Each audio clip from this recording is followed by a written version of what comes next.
ನಮಸ್ತೆ, welcome to ಕುಸ್ಮಾಸ್ kitchen.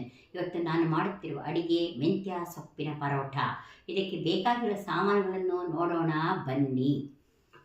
ಅರ್ಧ cup ಗೋಧಿ ಹಿಟ್ಟು, 2 ಸ್ಪೂನ್ ಕಡಲೆ ಹಿಟ್ಟು, 1 ಕಪ್ ಮೆಂತ್ಯ ಸೊಪ್ಪು, ಸ್ವಲ್ಪ ಉಪ್ಪು, ಸ್ವಲ್ಪ ಖಾರದ ಪುಡಿ, ಸ್ವಲ್ಪ ಓಮು, ಸ್ವಲ್ಪ ಧನಿಯಾ. ಕಲಸಿಕೊಳ್ಳಲು ನೀರು ಬೇಕು. ಮಾಡುವ ರೀತಿಯನ್ನು ನೋಡೋಣ ಬನ್ನಿ. ತೆಗೆದುಕೊಂಡು ಅದಕ್ಕೆ ಸ್ವಲ್ಪ ನೀರು ಹಾಕಿ ಉಪ್ಪು ಹಾಕಿ ಎಲ್ಲ ಸಾಮಾನುಗಳನ್ನು ಹಾಕಿಕೊಂಡು ಕಲಸಿಕೊಳ್ಳಿ. ಸ್ವಲ್ಪ ನೀರು, ಉಪ್ಪು,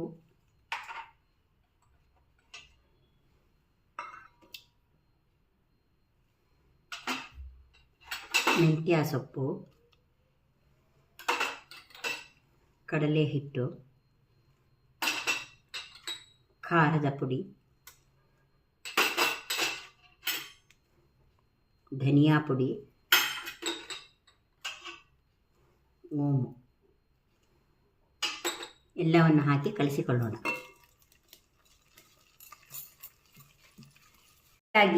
ಚೆನ್ನಾಗಿ ನಾದಿ ಕಲಿಸಿಕೊಳ್ಳಿ. ಹಾಕಿಕೊಂಡು ಚೆನ್ನಾಗಿ ನಾದಿಕೊಳ್ಳಿ.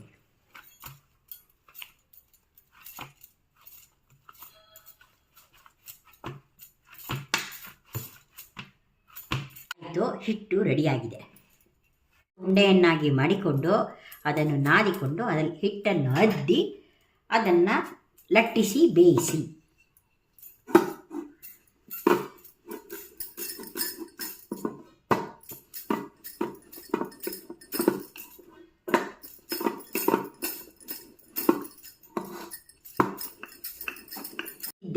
ಈಗ ಅದನ್ನೇ ಬೇಯಿಸಿಕೊಳ್ಳೋಣ. ಸ್ವಲ್ಪ ಎಣ್ಣೆ ಹಾಕೋಣ.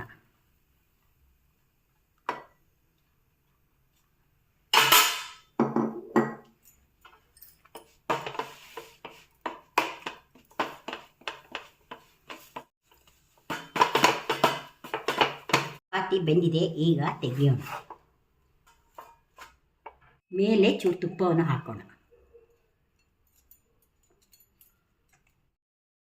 ಮೆಂತ್ಯ ಸೊಪ್ಪಿನ ಪರೋಟ ರೆಡಿಯಾಗಿದೆ. ಇದನ್ನು ಮೊಸರಿನ ಜೊತೆ ತಿನ್ನಲು ಕೊಡಿ. ಇದು ಮಾಡುವುದು ಬಲು ಸುಲಭ. ಮಾಡಿ ನೋಡಿ, ತಿಂದು ಸವಿಯಿರಿ.